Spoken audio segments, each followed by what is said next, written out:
여러분 안녕하세요. 해와살롱의 해와입니다.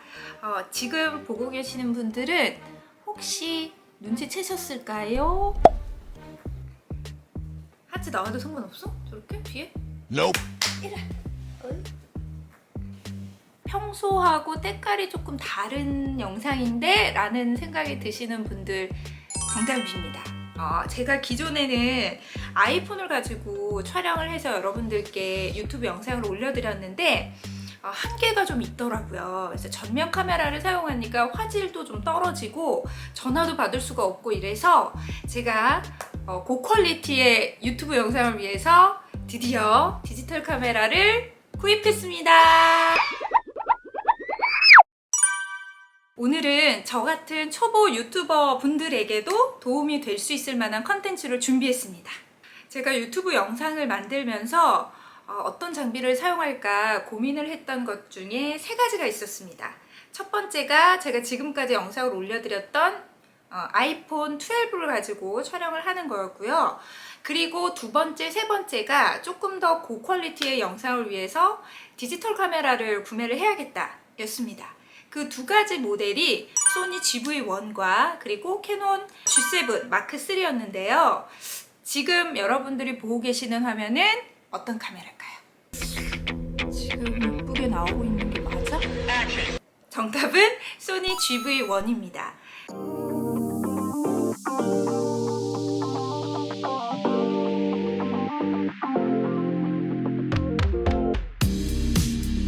제가 캐논과 소니를 가지고 굉장히 고민을 많이 했었거든요. 실제로 소니와 캐논을 가지고 리뷰를 남기신 분들의 영상과 글도 엄청나게 많이 읽어보고, 그리고 매장에도 직접 방문해서 여러 번을 이제 만져보고, 그리고 GV1으로 결정을 했습니다. 지금부터 그 이유를 하나하나 여러분들께 알려드릴게요. 참고로 소니로부터 어떠한 제품도 제공받은 바 없고 광고가 아니라는 점 다시 한번 말씀드려요. 먼저 캐논 같은 경우에는 사실 캐논이 가지고 있는 독자적인 특유의 색감을 제가 굉장히 좋아해요. 그래서 캐논의 색감 때문에라도 나는 캐논을 사야겠다라고 처음에는 생각을 했습니다. 근데 직접 리뷰를 보고 제가 만져보니까 캐논이 색감도 예쁘고 그리고 손떨방이라고 하는 기능도 너무너무 훌륭한데 아주 치명적인 단점이 있었어요. 그게 바로 오토포커싱 AF 기능이 너무 힘들 정도로 떨어진다는 거였어요. 나중에 결과물을 보면 이렇게 계속 뿌옇게 있는 상태가 많더라고요. 그래서 캐논은 그 부분 때문에 조금 빠르게 탈락을 시켰습니다. 반면에 소니 같은 경우에는 특유의 이 색감은 솔직히 제 마음에 들지는 않았어요. 그것 때문에 마지막까지 고민을 했는데 리뷰를 보고 매장에서 접해보니 이거는 거의 대체 불가할 정도의 오토포커스 기능, 그냥 초점을 순간적으로 잡아내는 이 기능이 너무너무 월등해서 혼자서 촬영하는 저한테는 불안감 없이 편하게 촬영할 수 있을 것 같더라고요. 거기에 또 하나의 장점은 내장도에 있는 소니의 마이크가 성능이 굉장히 좋은 편이어서요. 외부 환경에서도 수음을 굉장히 깔끔하게 잘한다는 걸 듣고 이거는 한번 내가 테스트를 해봐야겠다 라고 생각을 했습니다. 지금부터 제가 직접 들고 나가서 여러 번 테스트를 해본 그 영상을 보여드릴게요. 여러분 함께 보시고 나서 이야기 나누시죠. 자, 지금 외부로 나와서 찍는 모습을 보여드립니다. 차량 안에 있기 때문에 어느 정도 이제 이 광량이라는 게 차량이 움직임에 따라서 약간 더 밝아지기도 하고 어두워지기도 하고 터널을 들어가면 또 더 깜깜해지기도 하고 해를 또 등지느냐 아니냐에 따라도 달라지거든요.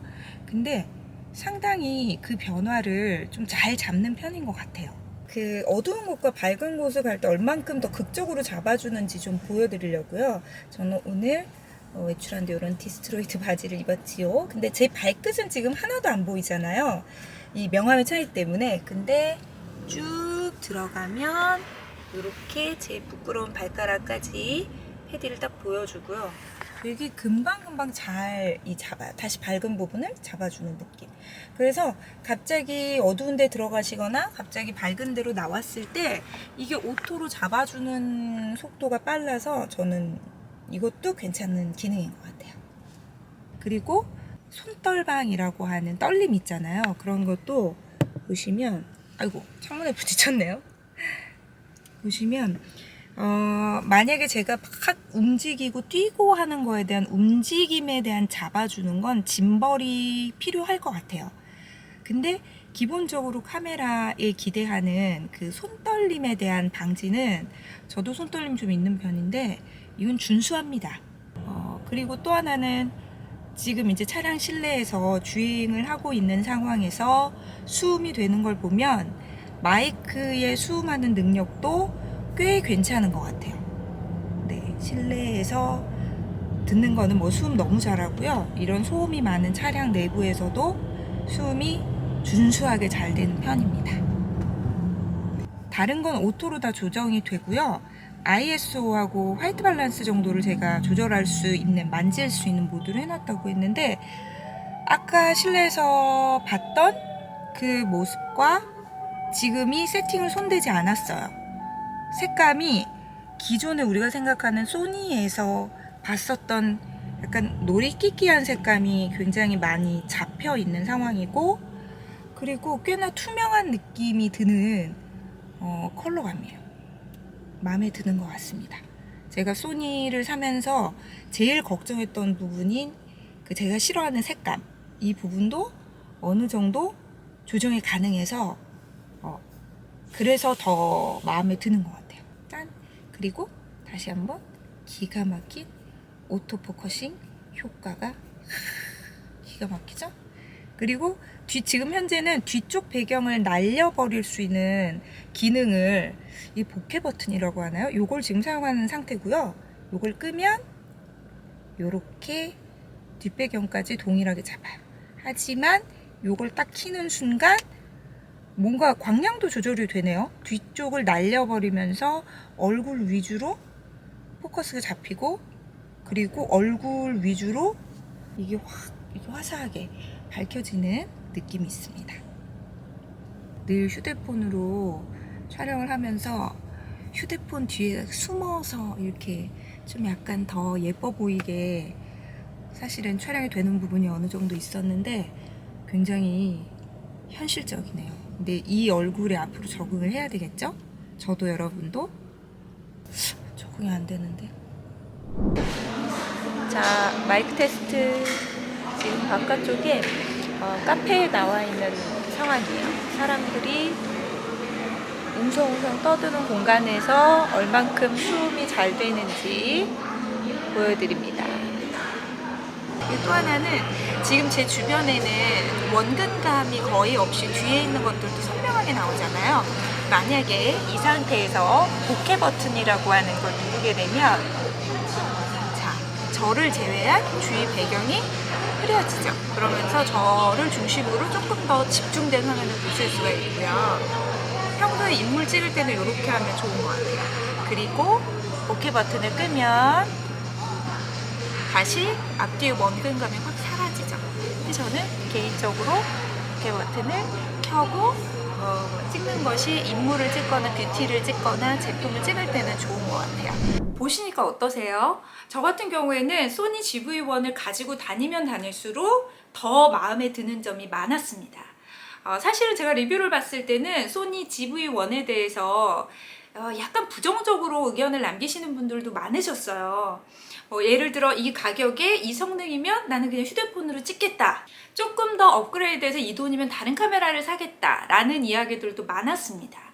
근데 저는 이번에 카메라를 사면서 느낀 게, 카메라의 사양만 따지기 시작하면 이거는 끝도 없는 것 같아요. 내가 어떤 종류의 컨텐츠를 만들 거고, 어떤 영상을 주로 쓸 거고, 내가 가장 우선시하는 카메라의 기능은 뭔지, 이걸 먼저 본인이 파악하신 후에 그걸 만족시켜주는 최적의 카메라를 고르시는 게 맞는 것 같아요. 그런 의미에서 소니 GV1 같은 경우에는 혼자서 촬영을 하고 쉽게 촬영해야 되고 리뷰를 비롯한 것들이 많아서 포커스 기능이 뛰어나야 되는 이런 저한테는 너무너무 잘 맞는 카메라였고요. 무엇보다 이제 휴대폰에서 벗어나면서 사실 휴대폰에 강력한 보정 효과가 있잖아요. 근데 아예 유튜버 분들을 대상으로 나온 강력한 뷰티 기능을 갖고 있는 이것이 바로 소프트 스킨 효과, 깐달걀 같은 톤을 만들어 줍니다. 지금 보시는 소프트 스킨 기능까지 해서 조금 더 예뻐 보일 수 있는 카메라가 바로 소니였기 때문에 저는 이 점도 무시할 수 없다고 생각해요. 현실에 너무 가까운 본인의 얼굴을 보면 정말 영상을 찍고 싶지 않습니다. 결론적으로 저에게는 소니 GV1이 잘 맞았다. 자, 그럼 저의 솔직한 리뷰, 장점과 단점을 나눠서 여러분들께 말씀드릴게요. 자, 소니 GV1 장점은 첫 번째, 소프트 스킨 기능을 비롯한 예뻐 보일 수 있는 기능을 탑재한 카메라다. 그리고 두 번째, 대체 불가한 오토포커스 기능이에요. 진짜 순간적으로 이 포커스를 잡아내는 능력은 타의 추종을 불허합니다. 아주 강력한 장점이고요. 세 번째, 마이크 수음이 굉장히 잘 됩니다. 그래서 제가 아까 외부에서도 들려드렸고 지금 실내에서도 들려드리지만 소리가 굉장히 선명하고 또렷하게 들어가죠. 이 오디오에 대한 부분도 영상의 퀄리티에서 무시할 수 없거든요. 마이크를 괜히 먼저 샀어. 마이크를 팔아야 되나? 그리고 네 번째, 보케 기능이라고 해서 지금 제가 있는 이 영상의 뒷부분을 아웃포커스로 날려줄 수 있는 보케 기능도 인물이나 리뷰를 할 때 굉장히 좋은 기능이었습니다. 그리고 다섯 번째, 가볍고 조작하기가 쉬워서 나는 영상을 만들고 싶은 거지 카메라를 막 공부하고 싶은 게 아니잖아요. 그런 분들에게는 쉽게 들고 다니면서 바로바로 찍을 수 있는 굉장히 좋은 아이템이었다는 거. 반면에 단점도 물론 있습니다. 첫 번째로는 소니 특유의 색감인데요. 다행히도 이 단점은 프로그램 모드를 통해서 제가 화이트 밸런스를 조절하든지 혹은 여러 가지 디폴트 값이 있기 때문에 화면을 조금 더 원하는 컬러감으로 바꿀 수 있어서 이거는 단점에서 조금 장점으로 옮겨질 수 있었고요. 두 번째 단점은 조금은 치명적입니다. 배터리 사용 용량이 조금 적어요. 그래서 실제로 영상을 찍으시다 보면 길게 찍으시는 분들은 배터리가 부족하다는 걸 느끼실 겁니다. 대신 여분의 배터리를 충전해서 가지고 다니시는 걸 저는 추천을 드리겠습니다. 세 번째로는 가격인데요. 비슷한 라인업에 있는 캐논에 비해서 가격이 조금 비싼 편이긴 하지만 여러분 사고 나면 사실 그 가격의 10만원, 20만원 차이는 만족스럽다면 큰 차이가 아니라는 거를 여러분들도 아시죠? 게다가 소니 GV1은 중고시장 가격도 방어가 잘 되기 때문에 만약에 아니다 싶으시면 중고시장에 되파시는 방법도 제시해 드릴 수 있을 것 같아요. 실제로 제가 일렉트로마트에서 구입을 했는데 딱 한 대 남아있는 걸 가지고 왔습니다. 사실 여러분 카메라를 구매하실 때는요, 내가 어떤 종류의 컨텐츠를 제작할 건지, 그리고 나는 어느 정도의 기술을 갖고 있고 나에게 가장 중요한 스펙은 어떤 건지, 이런 것들을 먼저 본인이 파악한 후에 거기에 맞는 제품을 고르시게 되면 남들이 뭐라 하건 만족스러운 선택이 되실 것 같습니다. 자, 오늘은 소니 GV1의 리뷰를 진행을 해봤는데요. 여러분들께 도움이 되는 영상이었다라고 생각하시면 좋아요, 구독, 그리고 알림 설정까지. 그러면 다음 영상으로 찾아뵙겠습니다. 여러분, 안녕!